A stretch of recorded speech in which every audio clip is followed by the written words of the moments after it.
Bonjour, on est le vendredi 27 du 12, 27 décembre 2019. Voilà qu'on se rapproche très très fort de la nouvelle année.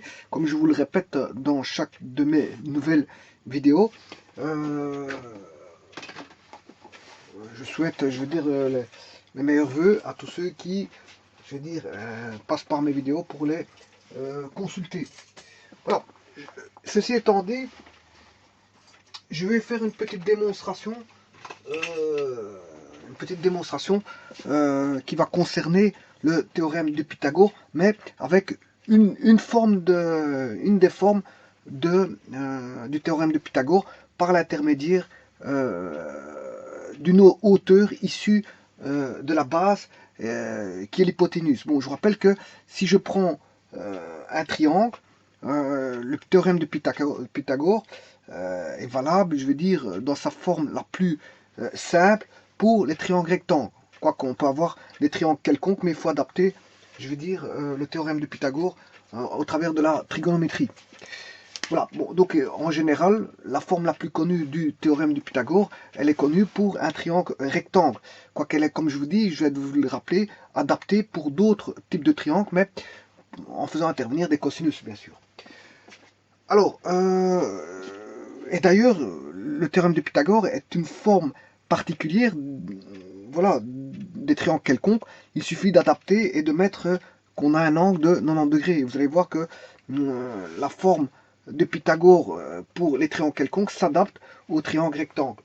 Mais généralement, les gens sont habitués aux triangles rectangles et les gens croient que euh, le théorème de Pythagore est adapté uniquement pour les triangles rectangles. Non, c'est faux, puisqu'en fait, elle est adaptée pour les triangles quelconques et les triangles rectangles est une forme particulière du triangle quelconque.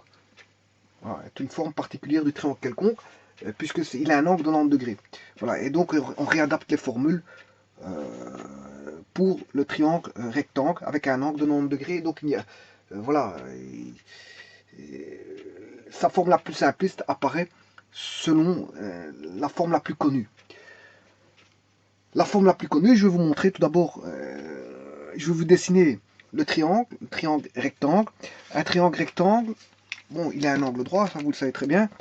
Je vais le dessiner de cette forme-ci, comme ceci.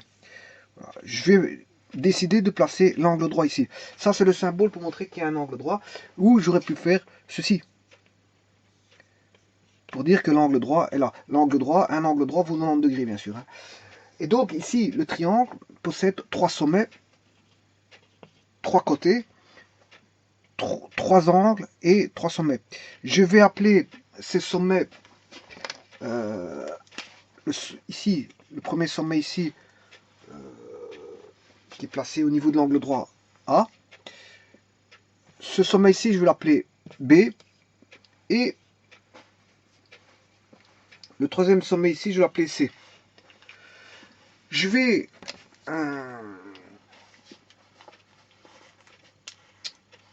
donc ici, on a bien trois côtés. On a bien l'hypoténuse qui est le plus grand des côtés, qui est le côté CB. Le côté CB est l'hypoténuse de ce triangle rectangle. Rectangle, bien sûr, en A. Alors, je vais tracer une hauteur issue de la base CB, et donc, voilà, qui va aller au sommet opposé, et donc sur l'angle droit. Voilà la hauteur que je vais appeler H. Sa mesure, ça c'est sa mesure. Hein. Quand je dis H, ça veut dire qu'elle mesure H. Bon, ça peut être 5 mètres, 10 mètres, 5 cm, peu importe les unités qu'on utilise, mètres, centimètres, décimètres, kilomètres, peu importe. Mais c'est une valeur. H est une variable qui représente une certaine valeur. Hein. Ça peut représenter une valeur bien fixe. Hein. Si vous avez un triangle fixe donné, eh bien, le H peut représenter 5 cm, 2 cm, 3 cm. Tout comme la mesure de AC, je vais l'appeler B. Alors pourquoi B? Parce qu'il est à l'opposé, le côté là est à l'opposé du sommet B. Donc sa mesure mesurera B. B cm, B mètre, B kilomètre, peu importe. Voilà, B. Je fais de même avec ce côté, le côté AC, AB, je m'excuse, le côté AB. qui est opposé au sommet C. Et sa mesure vaudra C. C centimètres, C kilomètres, C décimètres, peu importe. Et vous comprendrez que le dernier côté, c'est le côté BC, BC ou CB, qui est opposé au sommet A, et dont la mesure du côté BC mesurera une valeur de A. Bon.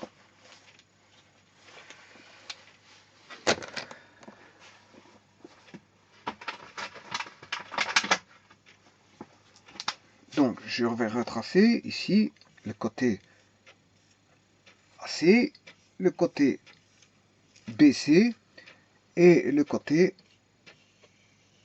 AB. Lui mesure, le côté AC mesure à une mesure de B. Le côté BC a une mesure qui vaut A. Le côté AB a une mesure qui vaut C. Voilà. Ce que je n'ai pas dit, c'est que je vais quand même rajouter une variable. Je m'excuse, un point, je vais rajouter un point. Parce qu'en fait, on rend compte qu'ici, il y a AC et BC ont un point d'intersection qui est en C. AB et BC ont un point d'intersection en B. Hein, si je devais écrire ceci, c'est BC inter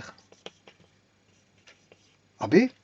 La droite, bien sûr ici c'est un segment, hein, c'est un segment, mais je ne l'écris pas, je peux l'écrire en tant que segment ou en tant que droite, hein, parce qu'ici le segment AB est supporté par la droite AB. Il y a une droite qui passe.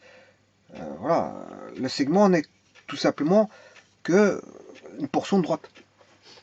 Donc ici j'ai la droite AB. Ceci c'est la droite AB. Et ça c'est le segment AB.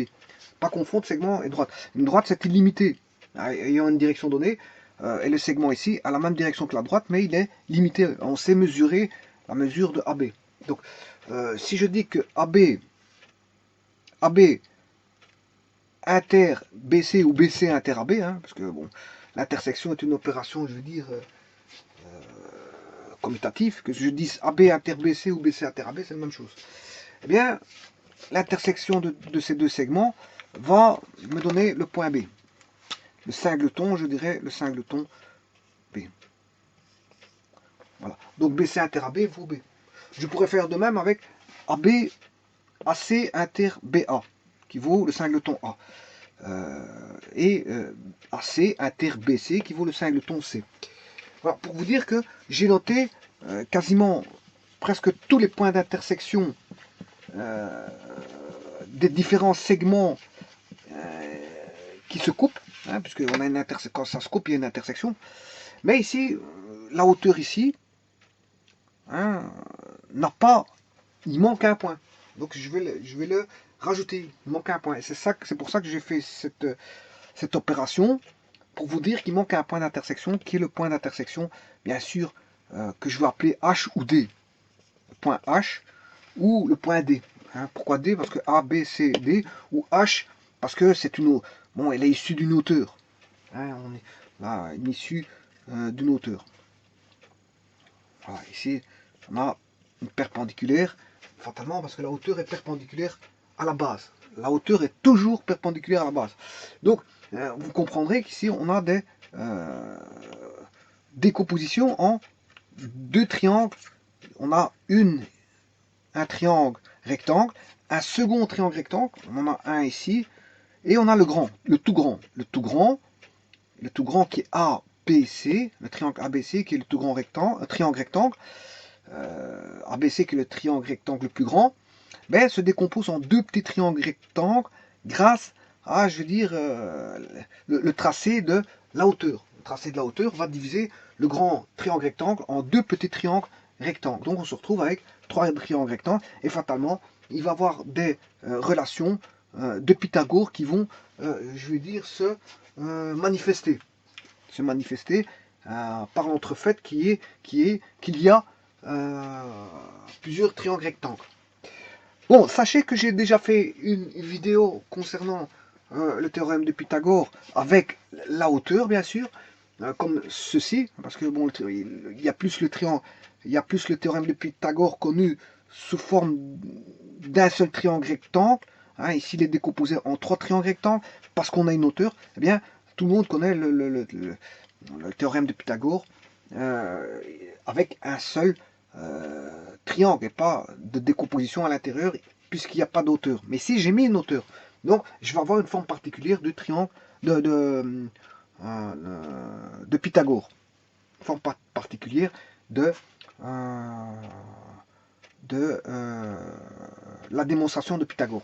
Alors, le cas classique le plus connu pour le théorème de Pythagore pour un triangle rectangle, je le spécifie bien que j'ai un triangle rectangle, parce qu'il est valable aussi pour les triangles quelconques, mais il faut adapter la formule tout simplement. Eh bien, ici, on aura AC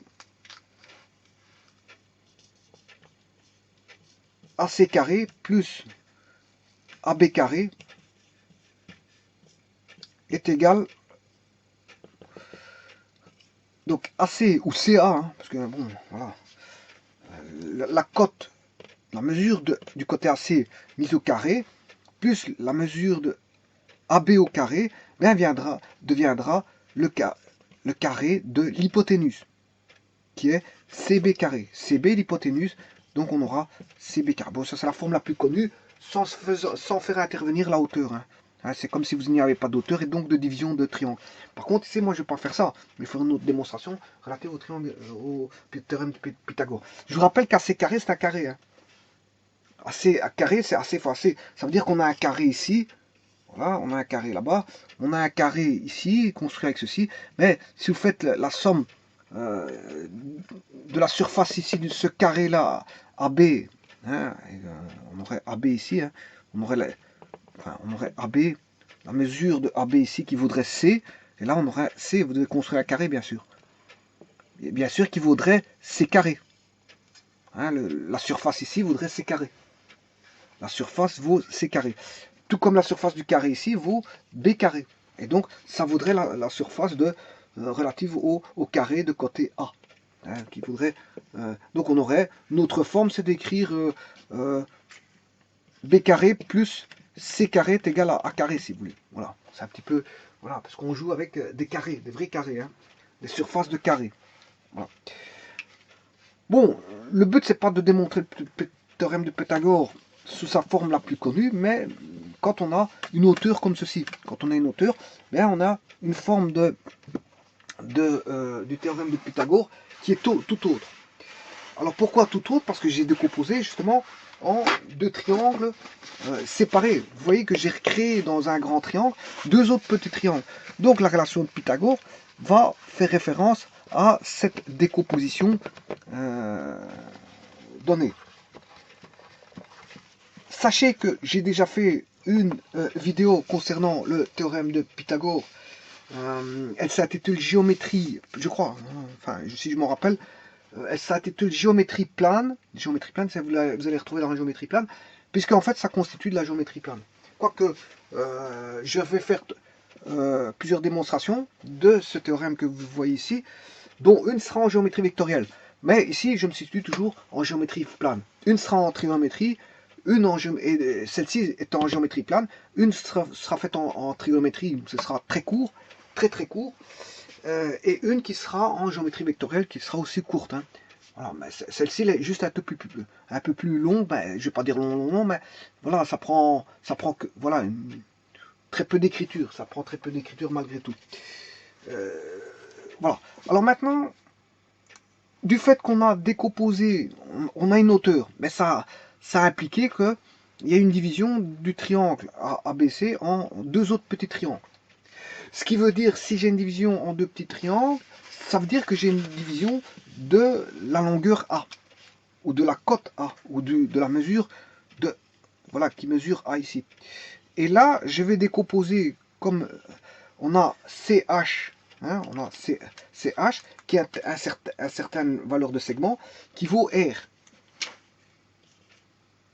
Et là, HB vaut S. Et voilà. Et donc, c'est à partir de cela que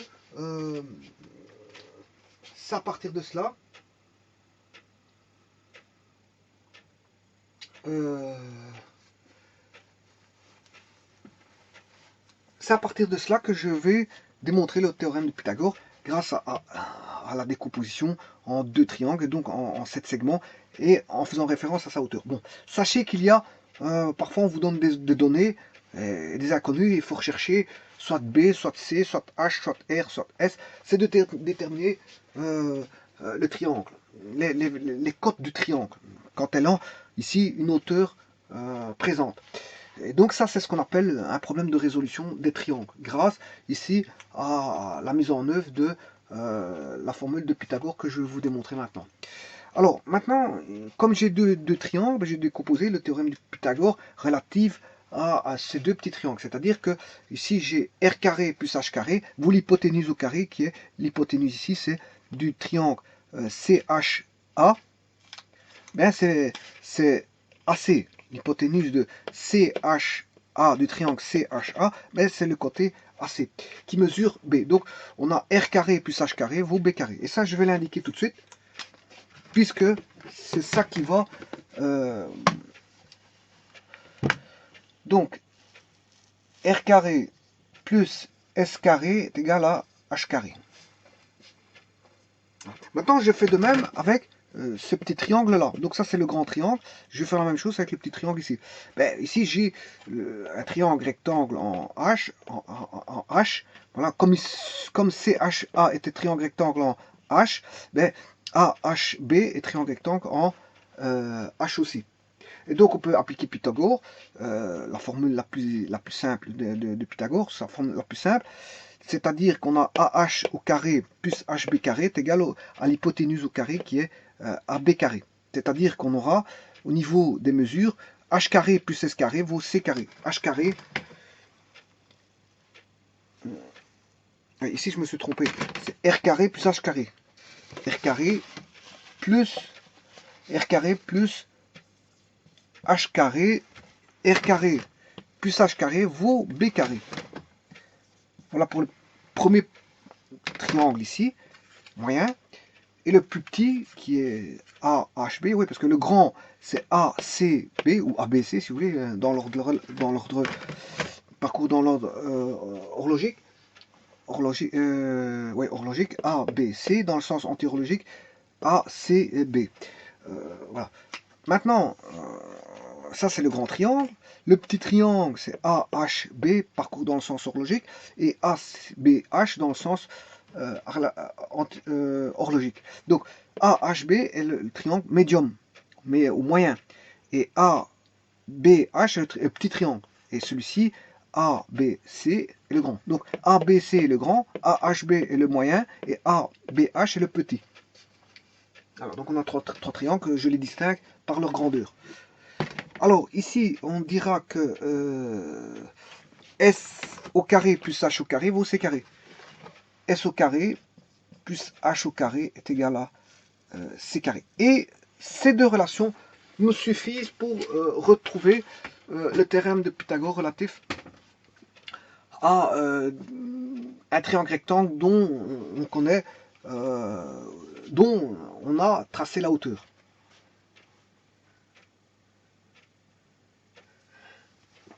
Alors, pour ça, j'ai ici, je vais les intituler l'équation numéro 1 et l'équation numéro 2. Alors pour ça, je vais résoudre juste l'équation. Comment? Mais tout simplement en faisant une somme.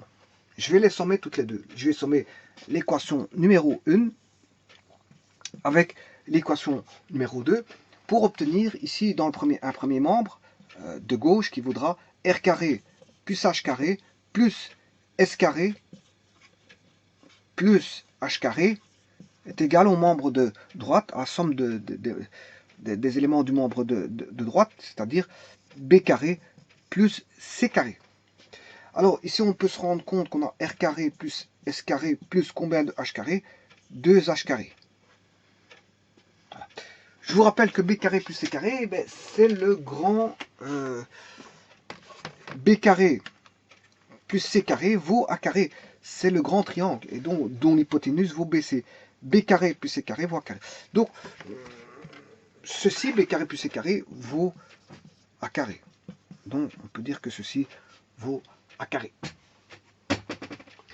Alors, A carré, je réécris R carré plus S carré plus 2H carré. Et là, je vais décomposer mon A carré en... A carré, c'est tout simplement deux segments qui vaut R plus S. Hein, si on regarde bien, A, la cote A est décomposée en R plus S. R plus S fait A. Donc, c'est ce que je vais m'atteler à faire. J'ai R plus S qui vaut A, le tout mis au carré. Je réécris ici R carré en espérant qu'on voit à l'écran. Non, on ne voit pas.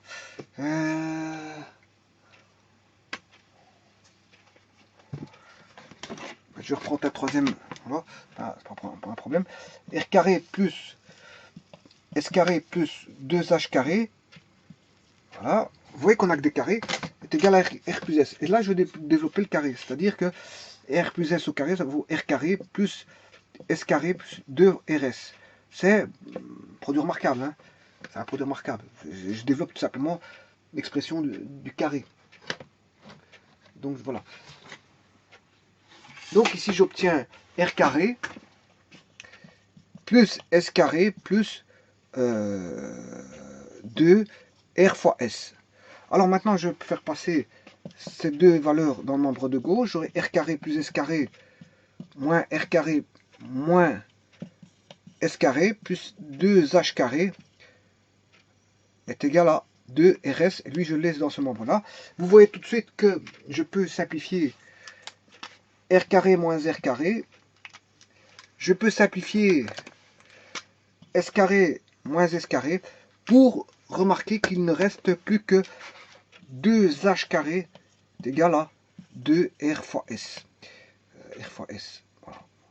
Alors, H carré vaut exactement R fois S. Voilà, ça c'est une des formes nouvelles du théorème de Pythagore. Quand vous connaissez, je veux dire, R et S, ben on peut trouver H. Hein, si vous connaissez R et S, ben, connaissant rien que la valeur du segment de base, ben on peut déterminer, connaissant la valeur ici R et S, on peut trouver H. Mais connaissant H et S, ben je peux trouver R. Connaissant H et R, je peux trouver S. Donc vous voyez qu'on peut s'amuser avec ça. Et donc on peut déterminer toutes les cotes, hein, parce que si vous avez RS, on a A. On peut trouver, connaissant RS, on peut trouver A, parce que R plus S fait A. Connaissant A et C, on peut trouver B. Ça c'est la forme la plus connue du triangle, enfin du théorème de Pythagore pour le grand triangle. Connaissant A, pour avoir A, je peux les faire, hein. Je peux les faire tous. Bon, si je cherche B, B carré, c'est A carré, moins C carré. Bien sûr, si vous voulez le B, il faut la racine carrée, bien sûr. Hein. Si vous cherchez B, il faut la racine carrée de A moins A carré moins C carré. Voilà, si on cherche B. Voilà. Donc ça c'est B, B carré vaut A carré moins C carré. C carré vaut A carré moins B carré. Là, je viens de démontrer que H carré vaut R fois S. Bon, il y a encore une autre... comment est-ce qu'on appelle ça? Oui, H carré plus S carré vaut C carré. H carré plus C carré vaut plus S carré vaut C carré. Et R carré plus H carré vaut B carré. R carré, H carré plus R carré vaut B carré. R carré plus H carré vaut B carré. Bon, alors il y a quoi voilà, et bien sûr vous allez chercher toutes les racines carrées s'il vous faut. Vous faites des équations, si vous cherchez, vous devez rechercher A. Voilà, le A, ce sera de nouveau,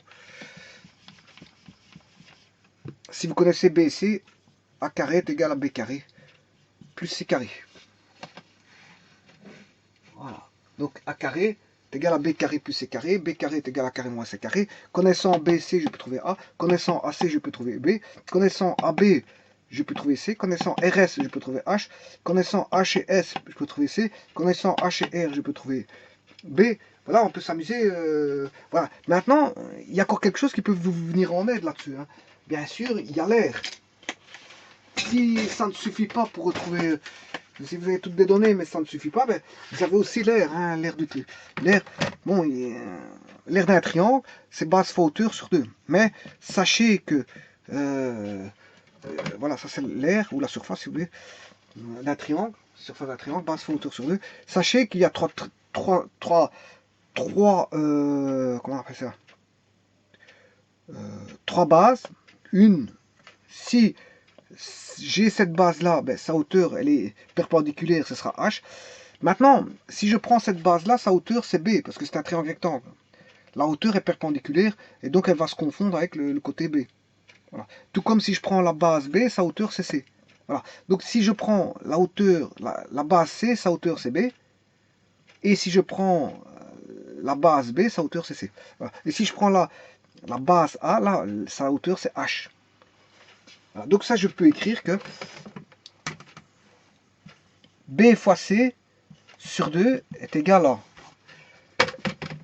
B fois C sur 2 est égal à C fois B sur 2, mais bon, B fois C ou C fois B, c'est le même. Voilà. Et est égal à H sur 2.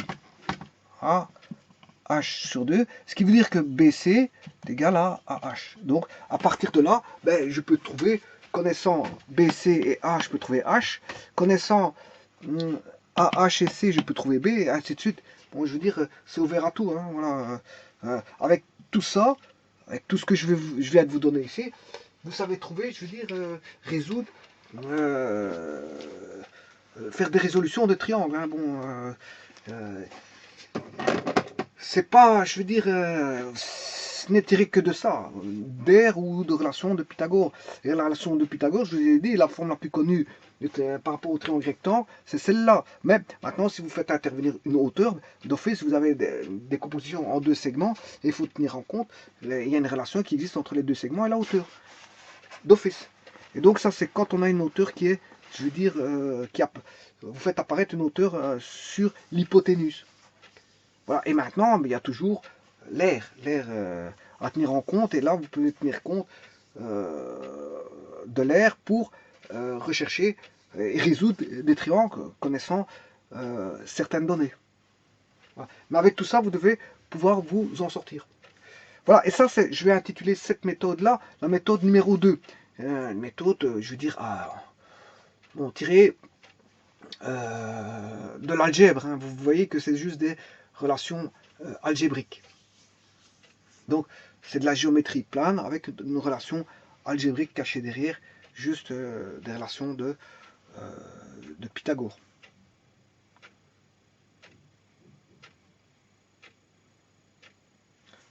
Voilà, donc j'avais intitulé géométrie plane, méthode numéro 1 pour démontrer comment est-ce qu'on appelle ça, le théorème de Pythagore. Ici, c'est bon, c'est par l'algèbre. Hein, voilà, par l'algèbre, la relation de Pythagore, déjà toute faite, proprement dite, pour retrouver celle-ci, la particulière, à partir de la générale. Mais je pars de la générale pour la générale, bien sûr, décomposée en deux triangles, hein, pour démontrer celle issue de la hauteur. Voilà, pour démontrer le théorème de Pythagore relatif à deux segments en relation avec sa hauteur, qui est h carré est égal à r fois s. Vous voyez qu'on respecte les dimensions, parce que des centimètres fois des centimètres donnent des centimètres fois des centimètres, ça fait des centimètres carrés, donne des centimètres carrés, donc la relation est bonne. Alors, au niveau déjà des unités.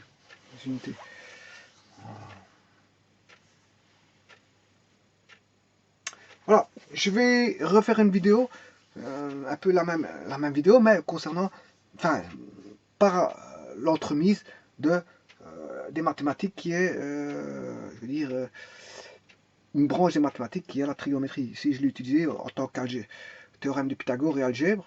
Hein, un théorème de Pythagore qu'on peut retrouver en géométrie plane, non, ou en trigonométrie. On peut retrouver du Pythagore en trigonométrie ou en géométrie plane. Voilà, je peux l'intituler soit dans un segment que je peux appeler ça géométrie plane ou géométrie vectorielle, géométrie plane ou géométrie ou trigonométrie, hein, voilà, trigonométrie, pourquoi pas. Bien qu'il n'y a pas de cosinus, sinus, peu importe, mais bon, on peut mettre cette branche-là dans la trigonométrie, pourquoi pas. Et, voilà, chose que je ne ferai pas, parce que moi je vais intituler trigonométrie en faisant référence au sinus au cosinus. Donc je vais démontrer ceci, ce que je viens de faire ici, à l'instant, par l'entremise de la trigonométrie. Donc je vais l'intituler là, à ce moment-là, théorème de Pythagore, vu par la trigonométrie. Et je vais intituler là, cette méthode-là sera la troisième méthode, parce que celle-ci est la deuxième. La première, je vous ai dit que c'est géométrie plane, théorème de Pythagore. Vous tapez géométrie plane, théorème de Pythagore, vous allez avoir la méthode 1. Celle-ci, je vais l'intituler géométrie plane, une méthode algébrique, méthode numéro 2. Et après, il y aura la méthode numéro 3 par la trigonométrie et une méthode numéro 4 par la géométrie vectorielle. Voilà, comme ça, vous avez le petit cheminement qui vous indique bon, que vous avez plusieurs manières de faire pour voir les différentes, je veux dire, démonstrations de théorème de Pythagore avec une hauteur issue de l'hypoténuse, qui est la base. Hein, ici, ceci, c'est une base. Hein. Et ceci, c'est l'hypoténuse et c'est une base. Voilà. Voilà, je vous remercie.